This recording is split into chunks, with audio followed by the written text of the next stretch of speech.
Season 3 of Supernatural is, I think, our biggest and most thrilling season yet. At least that's what we're aiming hard to do. It's a wartime season. It's sort of at the end of Season 2, the gates to hell open, demons have overrun the countryside, and now our boys have to spend all of Season 3 fighting that war. At the end of Season 2, Dean makes a deal to bring his brother back to life, and in doing so only gives him a year to live. So, that's a bit of a pickle that we're going to find ourselves in Season 3. Sam's going to be trying to deal with that, while Dean's just going to try to enjoy his last year of living. He knows that if for whatever reason he tries to get out of the deal, his brother's going to drop dead, and he just doesn't want to live without his brother. So, very heartbreaking stuff. So he's going to be kind of getting a little bit wild and crazy and doing things that a dying man would be doing. And Sam's going to be trying to work behind his back to try to figure out a way out of it. And in doing so, they've got a whole onslaught of demons that and things that they're going to have to deal with because of what happened last season. So it won't be boring.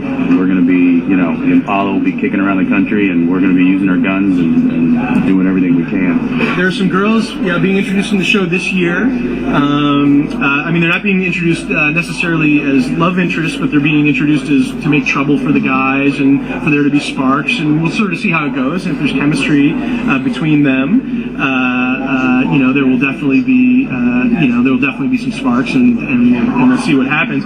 But then Dean's got a year to live, and so he's there to squeeze as much juice out of life as possible. So there's a girl in every port for Dean Winchester, and he's going to take advantage of it.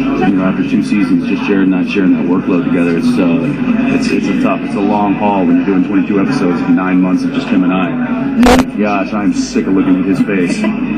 Give me somebody else to look at. Katie Cassidy's coming on. She's very, very, very easy on the eyes, and she's actually already started. I haven't had a scene with her, so I'm not quite sure what how that relationship's going to pan out. But we also have another girl coming on, Lauren Gohan, who I'm looking forward to, who I met during the audition process. And, I think for the fans, it's the season they've been waiting for. I think if you've never seen Supernatural, it's the time to join the party. And it's just these 2 guys with chainsaws in their trunk fighting things that go bump in the night, and now they have a war to fight. So it's choose a side, and it's the end of the world, and fight to the death. So it's going to be pretty exciting.